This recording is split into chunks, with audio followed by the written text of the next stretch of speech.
Hi guys, this is Carrie with Fullerton Professional Organizing, and I have a guest today.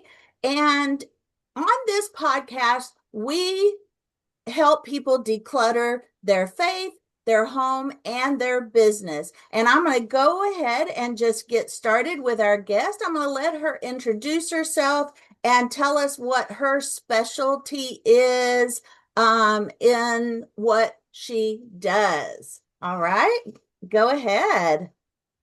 Hi, everyone. I'm Lisa Dodson. I'm a professional organizer out of Fullerton, California. So whenever I see your business name, I always think of my hometown, which is Fullerton, California, Southern California, not too far from Disneyland. I help people declutter all ages. I've had people from as young as 9 up to 89. And that's my specialty, is just helping go through and helping them Mhm. make decisions on what to keep and what to let go. And then hopefully they have a beautiful space when we're done. Oh, awesome. Now, do you mainly stick to homes or do you um, also organize businesses or, you know, For the most part, I stick with homes. I Mhm. have organized a few businesses, well, yeah, I'd say small businesses, and that's been interesting. I do like that because I have more of a business background working in offices. So that was something that was fairly natural, but it wasn't really as fun for me because I enjoy more of that connection with the client and Yeah, helping them in a more personal way. Whereas when you're in a business, it's a little bit less personal. I would say it's more, you're by yourself more. It's more right. mechanics of just getting things in a better working order. So mostly homes. Okay, well, then Yeah. that kind of sparks another question because I haven't yet done this. Of course, I do have my first virtual today, but have you done a lot of virtual organizing, or do you pretty much stick to person? I wouldn't say I've done a lot of virtual. I Mhm. have done some, Oh, and good. they've been different. I do, I do meet with somebody weekly for virtual, and it's not as much organizing as she's doing a lot more consulting, or she's really a very organized person, but she just has a lot of questions about, which maybe might be more psychological, even as far as how organizing kind of fits into your life and how you can keep up on it. Hmm. So it's a very interesting little niche that I haven't really explored, because most people wouldn't think of calling an organizer to talk about their organizing, maybe trauma, or it is more so. Um, Yes. so so I've done a little bit, but not with a business. I Yeah. haven't done. Yeah. But sometimes you're talking to people who are your clients who actually have a business, though, and so it kind of fits. And how can we organize our home business at the same time? So I've done a little bit of that. Yeah, and it really is interesting because we all already know when we do the in-persons that every home is different, every organizing style is Mm-hmm. different, right? For Right. everyone, because everyone has their own way of thinking and the mindset. And then doing it virtual when you only see what's on the camera if they're showing you what's on the camera.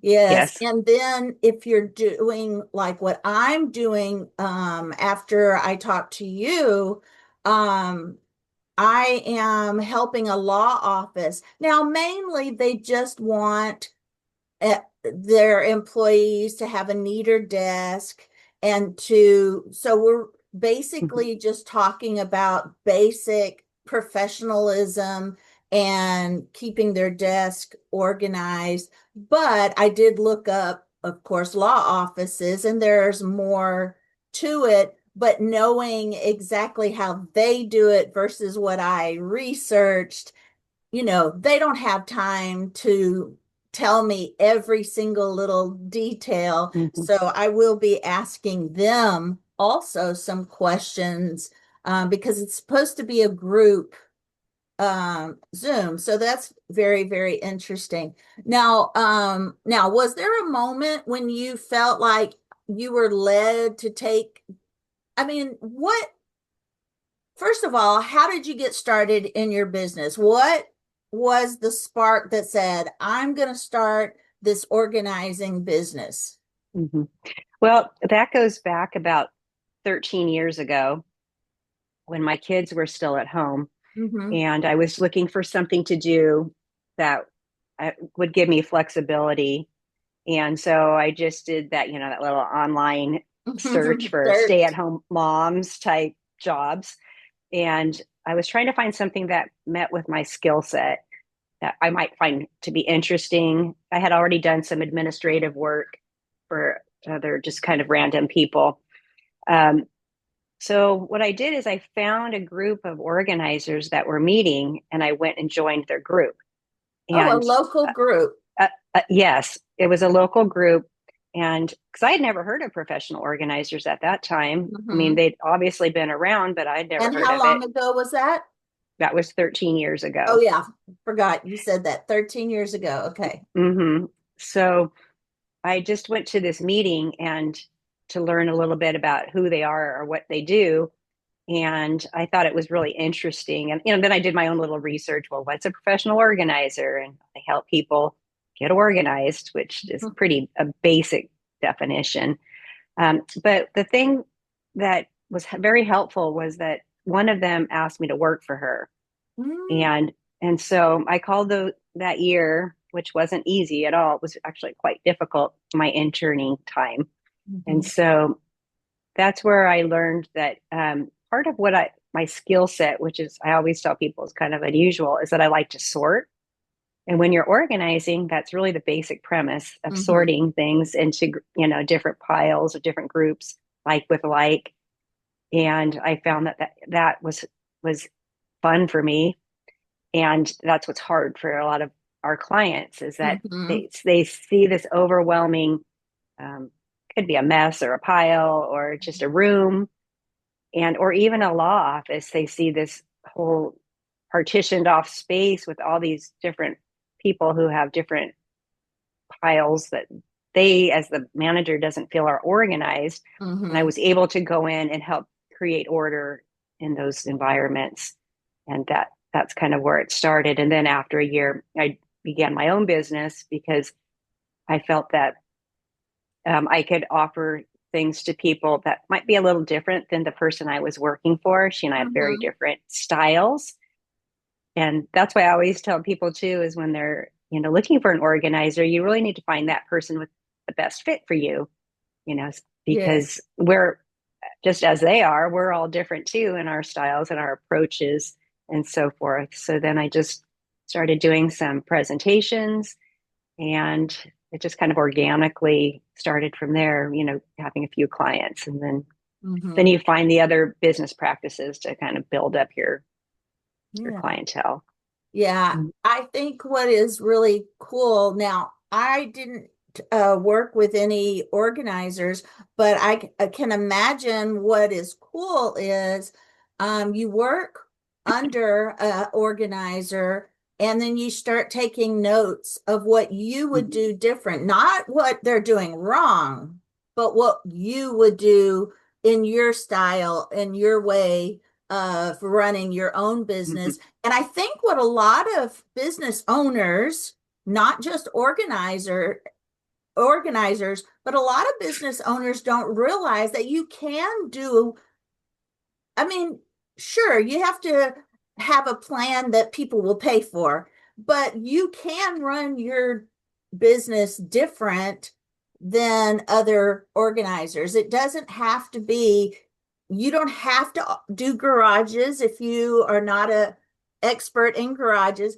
You don't have Mm-hmm. to do digital organizing if you're not a techie person. You Yes. run your business the way you want to run your business within reason, of course. Mm-hmm. So I find that interesting. I've also done that. I had been asked if I move, help people with their moves. Have you Mm-hmm. helped Do you do a lot of moving clients or? Yeah, especially in the beginning, I was helping doing a lot more moves. I would say at least 50% of Mm, my work was move related to some mhm, degree. I often say that, I can come in like if they're listing their home, I'm a good resource to come in before the stager. Let's get this home decluttered, yes. organized, and even packed up, ready to get going before the stager comes in and does her beauty work. Mhm, So that's kind of where, as far as moving, I've also done packing and unpacking and so forth. I don't do as much of that now, mhm, those because those are really usually larger jobs. It'd be more of like a move management type role where you're mhm, helping someone prepare for their move, but not actually do all the laborious work of mhm. packing. Yes, yes. Yes, I you when I first was called by a friend. She had asked me if I helped move, and I was scared at that time because I had never helped someone move, and I was afraid that you're afraid you don't want to break your clients' things. So Yes. I told them I will help them move, but I just will let the movers take care of the breakables. Yeah. And they did not hire me. So I have come to realize that that's what they want. They want you to come in and help them with the stuff that they don't trust the movers to handle. Now I feel like I'm an expert in moving because I had one wealthy client that had her own crew plus me, and she was a wealthy lady moving from a huge mansion. Her husband had passed away 5 years before to a smaller mansion. And because she was very particular and wanted me in on it, of course, after that move, that was a huge one. And I just took notes.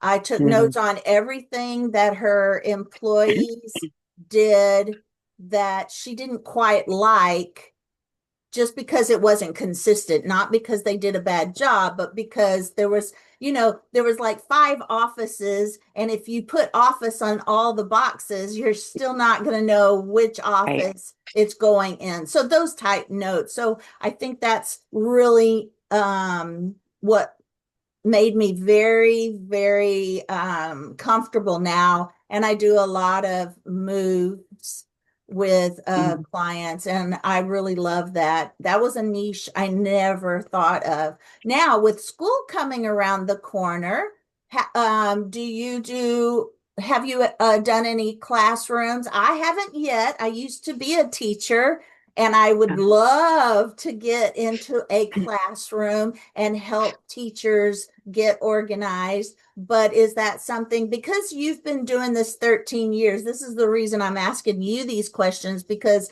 um, I'm on my fifth year, and I feel Mhm. like I'm doing a really great job, but I haven't hit on the teachers yet. Have you Mhm. done any classroom organizing in your 13 years?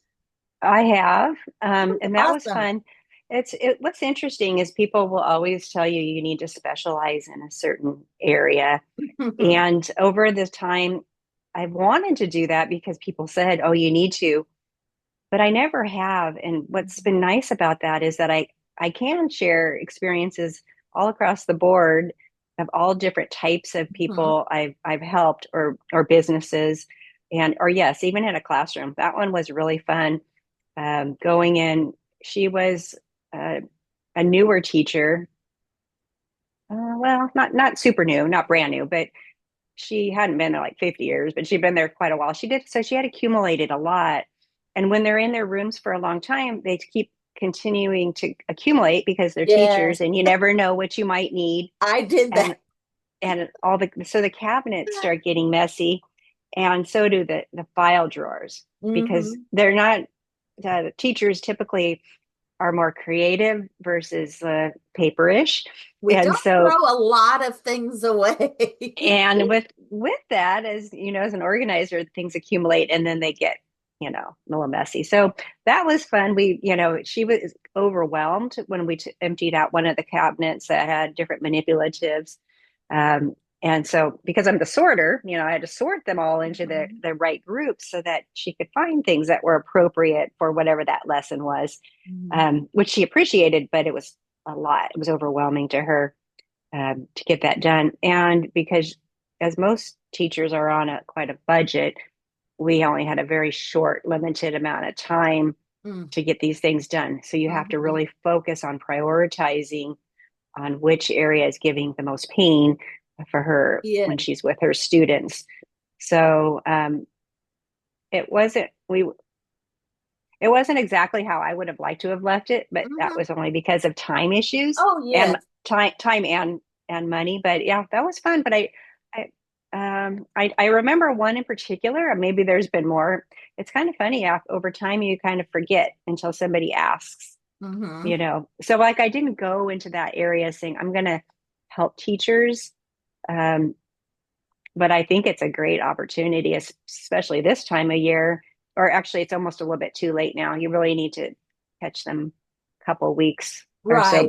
before the school starts. Yeah, at least Um, in June, at the end of mhm, June, so because they start in their classrooms about two weeks ahead of time. I usually do start posting some organizing ideas on my mhm. uh on my Facebook page just to, test the waters. But yeah, that would be a really neat thing, I think, for me since I used to be a teacher.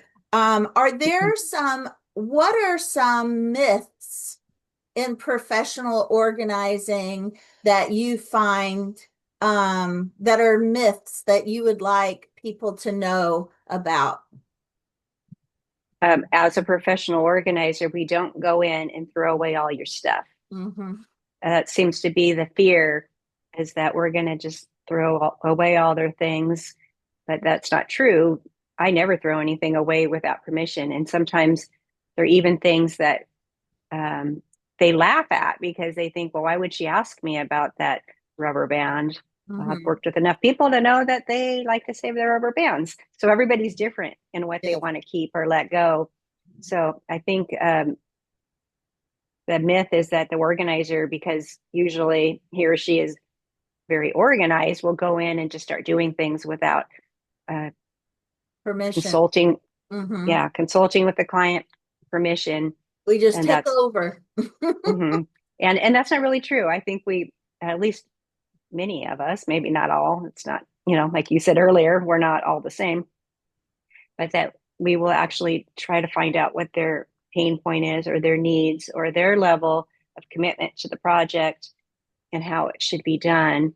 And then we work within those parameters. So that's a big one.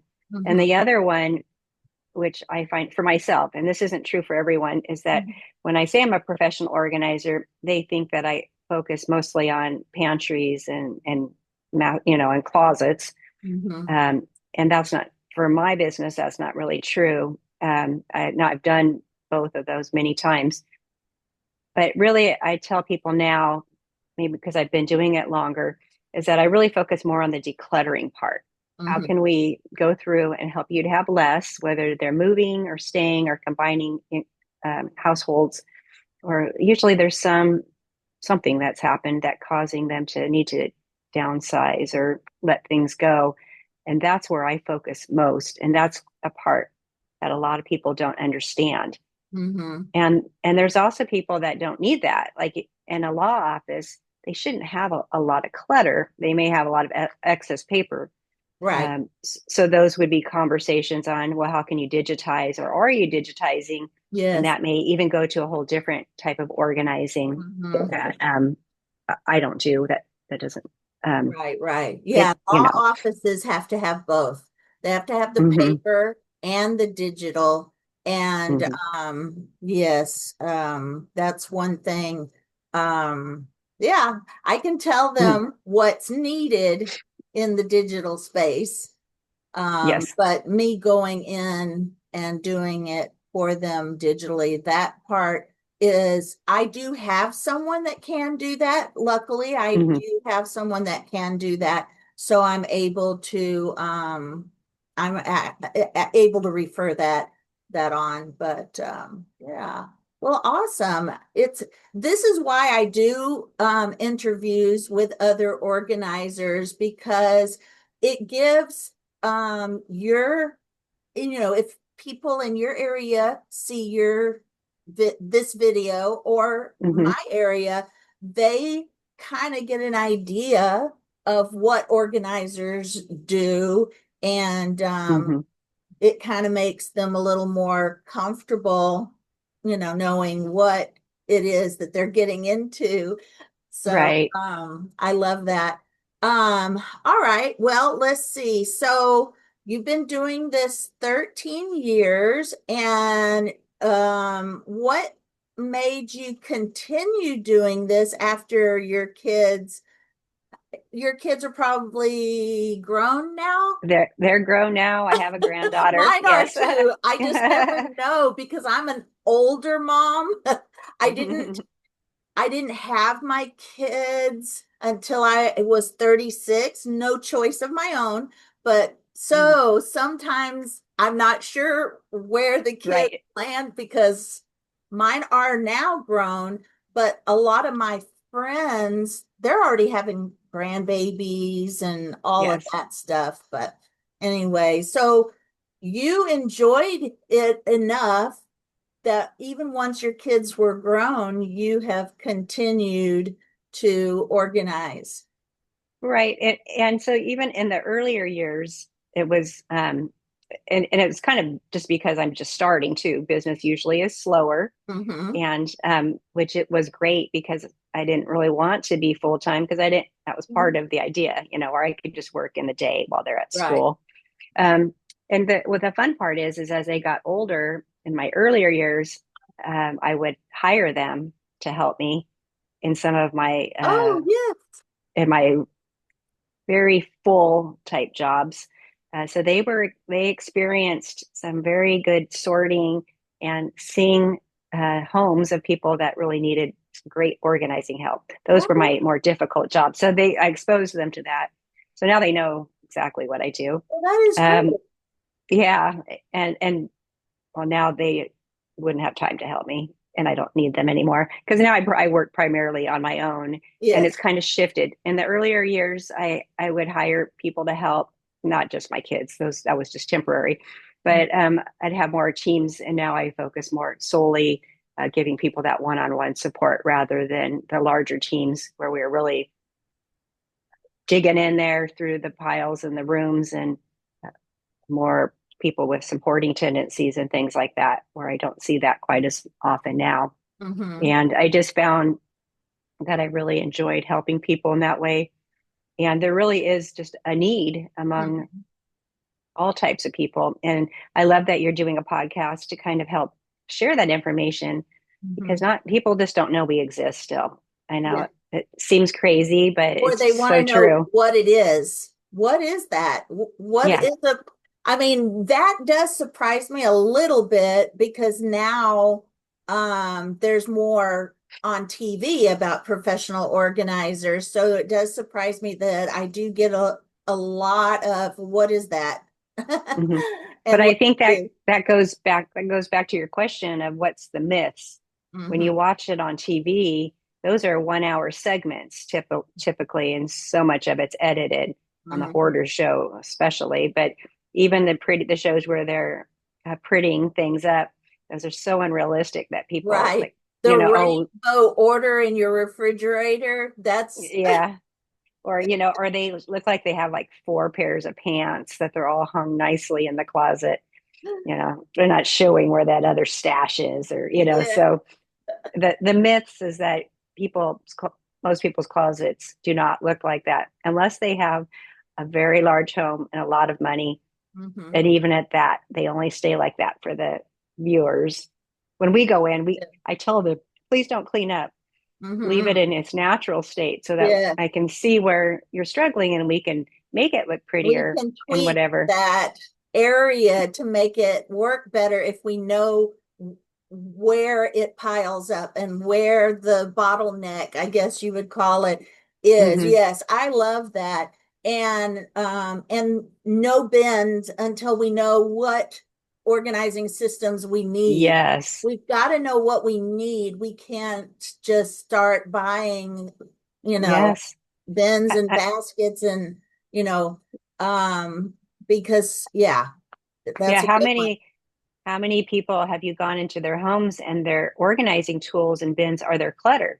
Mm-hmm. I mean, I've had that because they had that intention to get really organized, but they didn't have the skill set to do it. So then you're stumbling over boxes and bins and beautiful baskets and all kinds of stuff, but it's their clutter. It's not Mm-hmm. useful if it's not being used properly or fit their space. So Mm-hmm. that's another myth.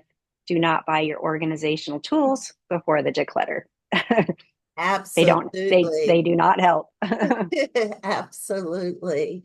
All Yeah. right. Now that we're at wrapping up our podcast, uh now, here's another myth, and the reason I include this in every podcast that I do, even if it's not an organizer, but another thing is they think that our homes are like the TV homes, perfectly alphabetized, perfectly color coordinated, always, if we're professional organizers, our home's perfect all the time. Now, I'm not going to say my home is organized, but it's not perfect all the time. I have some crosses laying out on my little sofa over there that I have not hung up yet.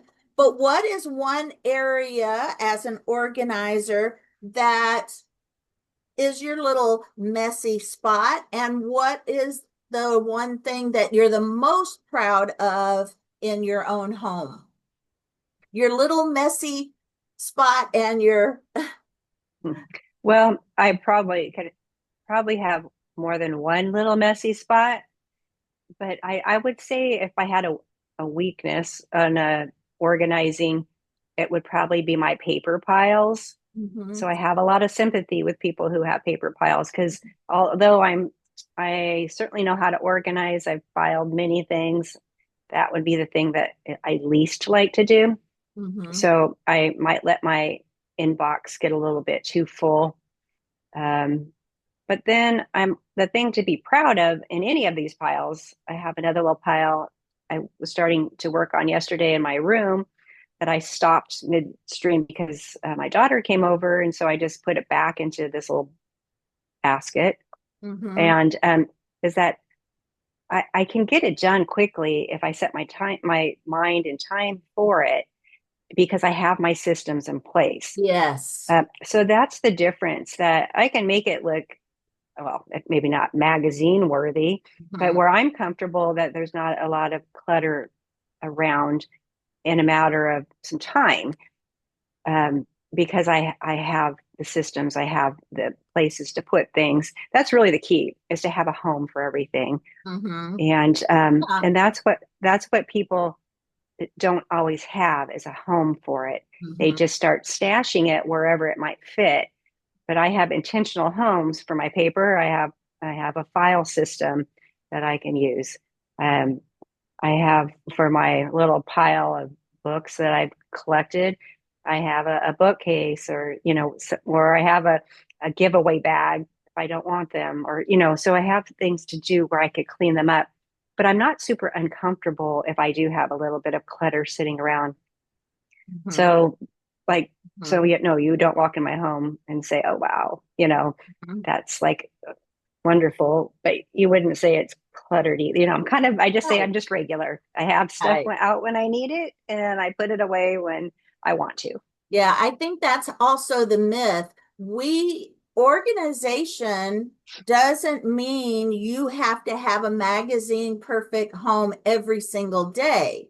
It Hmm. means that when you're living life and then it's time to clean up or Hmm. reset, some of those terms that everyone uses out there, is that you can do it quickly because everything has a home.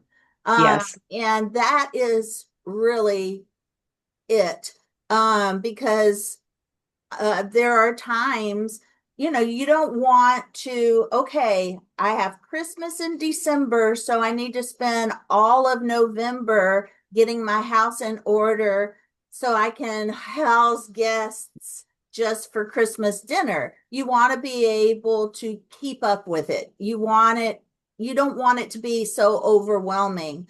Right. You don't want to have to plan a whole month ahead of time to clean up your home so you can have guests for Christmas. You want to be able to, you know, do it quickly and have a home for everything and not be so overwhelmed. Hmm. Um, Yeah, that so, would be my tip mhm, for today. If you are thinking of having an organizer, call the organizer sooner than later because mhm, you want to do it before the crisis hits. Like yes, if you're thinking about Christmas now, or you're not really thinking, but you should be, perhaps you're mhm, like what Carrie said, you're going to have people over, you're going to decorate, so you're going to need some extra table space and so forth. Start doing it now. It doesn't have to be so overwhelming. I tell people it's not as bad as they think. mhm, It just takes some time and focus time. So start those projects sooner than later, and you'll be it's just so much less stressful if you do it. mhm, And if you do it with a friend or a hired professional, it's just much more fun and quicker. mhm. It is more fun with someone. All right. Mm-hmm. Well, now that we're at the end, go ahead and let everyone know. Now, we will put it in the description as we always do, but let everyone know how they can reach you if they're looking to Mm-hmm. find you. Well, if you are in the Orange County area of California, feel free to reach out to me if you need some in-home organizing services. You can reach me. I have a website at www.lrdodson.com, or you can call or text me, and that number will be in the notes if you would like to do that. Or through my website, you can send a contact form, and I can reach out to you that way. Virtually, if you're looking for someone that maybe you need someone to help coach you through some of your organizing challenges, perhaps I could help you in that way as well. Mhm. Thank you. All right. Thanks, Well, Carrie. thank you, Mm-hmm. Lisa. Thank you so much for coming on to my podcast. I love it. I love getting to know fellow organizers this way and letting our guests know what it's like to hire a professional organizer. Yes. Thank you. And I will see everyone in the next podcast. Thank you for watching and thank you for listening.